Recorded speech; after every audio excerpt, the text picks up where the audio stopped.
ونعم الوكيل. مين هذا؟ لا حول الله. Les agressions aériennes et d'artillerie israéliennes continuent de frapper Gaza, tuant et blessant un grand nombre de personnes. Des dizaines de Palestiniens ont perdu la vie dans de nouvelles attaques dans la bande de Gaza assiégée depuis l'aube. L'une des dernières frappes a visé un entrepôt dans la ville de Deir al-Bala, tuant 2 personnes et en blessant plusieurs autres. 7 Palestiniens ont également perdu la vie après le bombardement israélien d'un immeuble résidentiel dans le quartier d'Al-Sabra, au sud de la ville de Gaza. Ailleurs, dans le centre de Gaza, des victimes ont été signalées, après que les forces israéliennes ont de nouveau attaqué des demandeurs d'aide près du corridor de Netzarim. Des victimes ont également été signalées dans le sud de Gaza. Le bilan du génocide palestinien depuis octobre 2023 s'élève à plus de 62 800 martyrs et plus de 158 600 blessés.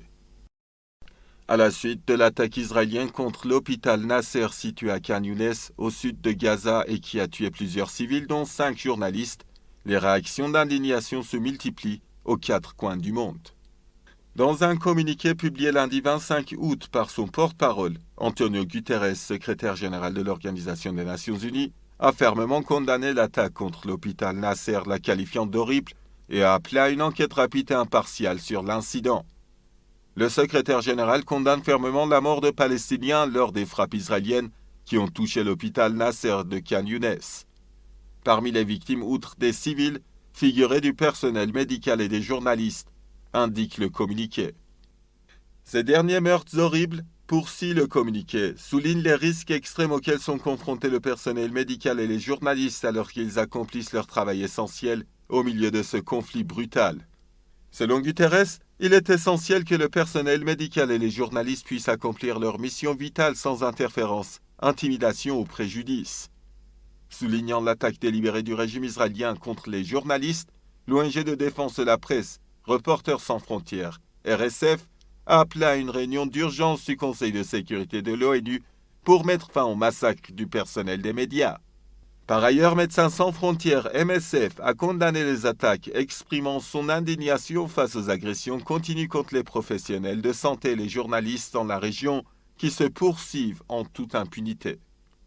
L'ONG a également appelé à la fin du génocide à Gaza et à ce qu'Israël soit tenu responsable pour ces crimes de guerre commis dans cette région palestinienne assiégée. Reporters sans frontières a également dénoncé les attaques délibérées d'Israël contre les journalistes et a appelé à une réunion d'urgence du Conseil de sécurité de l'ONU pour mettre fin au massacre des professionnels des médias. Le ministère canadien des Affaires étrangères a également réitéré la condamnation de longue date d'Ottawa de toute violence contre les journalistes et les travailleurs des médias, notant qu'Israël a l'obligation de protéger les civils, y compris les journalistes et les professionnels de la santé qui opèrent à Gaza. Cette attaque a également été condamnée par la Ligue arabe, le syndicat des journalistes palestiniens, la Chine, la Turquie et l'Espagne. L'Organisation de la coopération islamique OCI a fermement condamné le nouveau projet israélien d'occupation totale de la bande de Gaza, appelant à une pression internationale accrue pour mettre fin aux crimes du régime contre les Palestiniens. Ce commentaire figure dans le communiqué final de la 21e session extraordinaire du Conseil des ministres des Affaires étrangères de l'OCI. L'OCI tient Israël entièrement responsable du génocide à Gaza. Elle a condamné le refus du régime de répondre à la dernière proposition de cessez-le-feu à Gaza acceptée par le Hamas. L'OCI a également rejeté tout projet israélien visant à déplacer le peuple palestinien. Elle a condamné l'attaque délibérée par Israël contre les journalistes et les professionnels des médias à Gaza, la qualifiant de crime de guerre et d'atteinte à la liberté de la presse. L'OCI a appelé tous les États à prendre toutes les mesures légales et efficaces possibles contre Israël, notamment des sanctions, la suspension des livraisons d'armes et la révision des relations diplomatiques et économiques. Elle a exhorté le Conseil de sécurité des Nations Unies à prendre des mesures immédiates en vertu du chapitre 7 de la Charte des Nations Unies pour mettre fin aux attaques et aux violations israéliennes contre les Palestiniens. La situation est très grave, terrible, très humanitaire. Les réactions se font un peu plus nombreuses dans le monde, un peu plus fortes. Certains dirigeants commencent à avoir du courage. Certains ministres ont démissionné dans les Pays-Bas du gouvernement intérimaire, car le gouvernement ou le parti au pouvoir dans la coalition refusait les sanctions qui étaient proposées par les ministres démissionnaires, le ministre des Affaires étrangères qui a démissionné. Et il y a des manifestations partout dans le monde, mais le gouvernement israélien et son armée font du chantage en menaçant et en encerclant Gaza, ce qu'il reste de la ville qui a été déjà beaucoup détruite, beaucoup atteinte et où il y a encore beaucoup de monde. Évidemment, les Palestiniens ne souhaitent pas partir de leur terre. Certains ont dû quitter déjà leur terre il y a 77 ans et ils souhaitent rester, même dans les conditions très difficiles. Ils souhaitent surtout que la guerre s'arrête, qu'il y ait la paix, qu'il y ait une solution juste et durable à ce vieux conflit palestinien qui a été aggravé par la pensée du Likoud, la pensée sioniste extrémiste et par des gens effectivement qui sont extrémistes qui vont bientôt être aussi déclarés comme criminels de guerre. C'est terrible et de plus on voit notamment en France que le mouvement sioniste par différents moyens essaye de déstabiliser le pouvoir français qui depuis quelques mois s'est enfin déterminé à agir courageusement selon la justice et en utilisant à la fois le droit international qui a été bafoué par Israël et en utilisant aussi le seul moyen qui reste dans le droit international, c'est-à-dire le chapitre 7 de la Charte des Nations Unies qui permet d'agir par la force sous le contrôle d'un état-major de l'ONU avec une coalition internationale de pays qui participeraient à cette action dans le cadre du droit international. On voit bien que notre gouvernement est déstabilisé, le président Macron même lui-même est visé par des calomnies et pour l'instant, effectivement, la France réagit.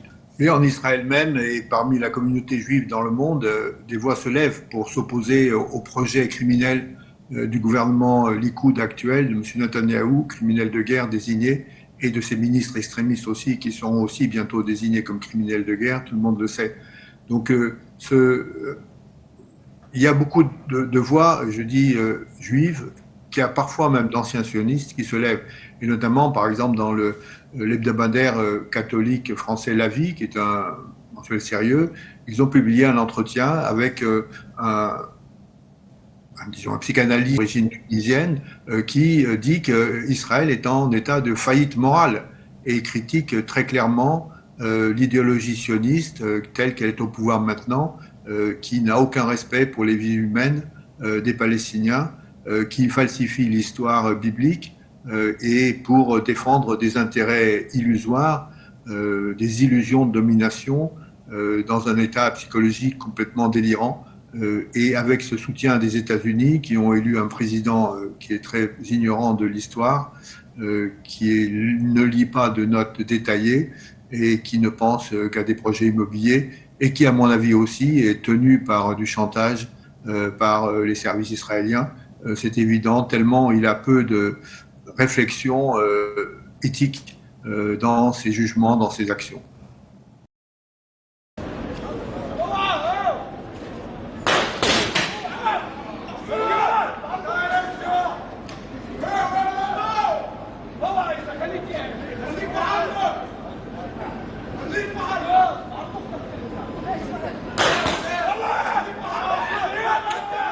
Pas de fin en vue pour les violences israéliennes en Cisjordanie occupée. Plus d'une douzaine de Palestiniens ont été blessés lors d'un raid israélien sur la ville de Ramallah. Parmi les blessés figurent un enfant de 12 ans et un homme d'une soixantaine d'années. Des témoins oculaires rapportent que des snipers israéliens ont pris pour cible des civils près d'un marché de légumes à Ramallah. Les troupes du régime sioniste ont pris d'assaut un bureau de change, le ciblant à balles réelles et de bombes assourdissantes. Lors d'un autre incident, les forces israéliennes ont réprimé des manifestants célébrant la journée nationale d'action au centre Baladna, dans la ville d'Al-Biré. Israël a intensifié ses raids en Cisjordanie depuis le début du génocide à Gaza. Ces raids s'ajoutent à la recrudescence des violences des colons contre les Palestiniens dans les territoires occupés. Le fonds souverain norvégien, premier fonds souverain au monde, annonce avoir désinvesti de l'entreprise américaine d'équipement de construction Caterpillar et de 5 banques israéliennes. Cette décision fait suite à leur implication dans les violations des droits de l'homme commis par Israël, notamment la destruction de biens palestiniens. Le fonds norvégien affirme que des bulldozers fabriqués par Caterpillar sont utilisés par les autorités israéliennes pour la destruction illégale et généralisée de biens palestiniens. Il ajoute que l'entreprise américaine n'a pris aucune mesure pour empêcher cette utilisation.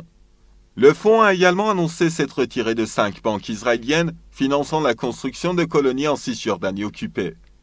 Ce désinvestissement intervient alors que les appels au boycott des entités affiliées à Israël se multiplient dans le monde entier. Le Parti courant populaire en Tunisie a entamé une grève de la faim d'une semaine en solidarité avec les Palestiniens de la bande de Gaza, confrontés à la famine et à l'urgence humanitaire. Dans un communiqué, le parti a déclaré « Nous, un groupe de militants, annonçons avoir lancé à partir de dimanche, au siège du parti dans la capitale Tunis, une grève de la faim d'une semaine en solidarité avec le peuple de Gaza et les souffrances qu'il endure. Il s'agit du degré le plus élémentaire de lutte, une expression minimale de foi pour ne pas laisser seuls les Palestiniens privés de nourriture et d'eau à Gaza, a souligné le communiqué.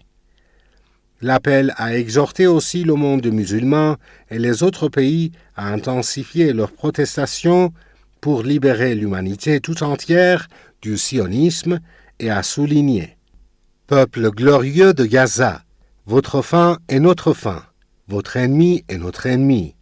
Salut à toute résistance menée partout sous la voûte céleste. » Selon les photos publiées sur les comptes officiels du parti sur les réseaux sociaux, 15 membres du parti participent à cette grève de la faim, lancée en solidarité avec Gaza, soumise aux attaques israéliennes et à un blocus strict restreignant l'entrée de l'aide humanitaire. La bande de Gaza vit une catastrophe humanitaire marquée par la faim, l'absence d'eau, de médicaments, de matériel médical et de produits d'hygiène.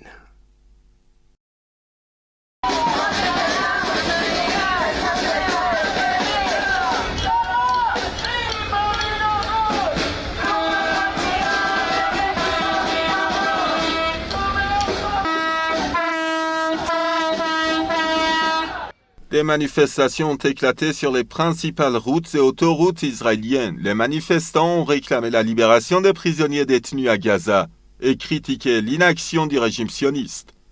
À Tel Aviv, des manifestants, dont des familles de prisonniers, ont barricadé les autoroutes. Des images montrent un grand incendie allumé sur des tronçons d'une route reliant Tel Aviv à Rhodes. Un groupe de manifestants s'est également rassemblé devant le domicile de la ministre israélienne de la protection de l'environnement, Gila Gamliel, dans les territoires occupés, pour exiger des négociations de cessez-le-feu. Tel Aviv et d'autres villes dans les territoires occupés sont le théâtre de manifestations israéliennes depuis des mois. Les manifestants critiquent la gestion de la guerre génocidaire à Gaza par Netanyahou. Le Premier ministre français, François Bayrou, tente ce mardi 26 août de rallier la Confédération française démocratique du travail, CFDC, et de sauver son gouvernement avant le vote de confiance du 8 septembre. Un pari risqué face au rejet massif de son plan d'économie et à une opposition unie qui promet sa chute imminente. Devant la CFDC, François Bayrou entame une opération de la dernière chance pour tenter d'arracher la survie de son gouvernement. Confronté au rejet de son plan d'économie budgétaire de près de 44 milliards d'euros d'économie par les opposants comme dans l'opinion, ainsi qu'à des appels à bloquer le pays, le 10 septembre, le Premier ministre a brandi un va-tout lundi pour sa rentrée. À sa demande, le président français va ainsi convoquer une session parlementaire extraordinaire le 8 septembre pour que Bayrou sollicite la confiance de l'Assemblée sur une déclaration de politique générale. Il espère faire valider la nécessité d'un tel plan de réduction du déficit public avant d'en négocier les mesures dans un second temps. Pourtant, les réactions des oppositions ont été immédiates et ne semblent laisser quasiment aucune chance de réussite au gouvernement, qui est privé de majorité depuis sa mise en place en décembre. Une fossé diplomatique s'est creusée entre le régime israélien et le Brésil après que le pays latino-américain a refusé d'approuver la nomination d'un nouvel ambassadeur israélien. Le régime d'occupation a alors dégradé ses relations diplomatiques et a déclaré le président Lula da Silva persona non grata. Lula da Silva a refusé lundi la nomination de Gali Dagan, ancien ambassadeur en Colombie, comme nouvel ambassadeur israélien au Brésil, laissant le poste vacant. Le Times of Israel a cité le ministère israélien des Affaires étrangères qui a annoncé que les relations avec Brasilia étaient désormais à un niveau inférieur. Après que le Brésil s'est abstenu de répondre à la demande d'accord du nouvel ambassadeur, Israël a retiré sa demande et les relations entre les deux parties sont désormais à un niveau diplomatique inférieur, a déclaré le ministère israélien des Affaires étrangères. Ces événements marquent un nouveau creux dans les relations entre Brasilia et Tel Aviv, déjà tendues par le génocide perpétré par le régime israélien à Gaza. Le Brésil a rappelé son ambassadeur en Israël l'année dernière pour protester contre le nombre élevé de victimes civiles à Gaza et n'a pas envoyé de remplaçant. En représailles, le régime israélien a déclaré Lula da Silva persona non grata après sa comparaison du génocide à Gaza avec les actions de l'Allemagne nazie.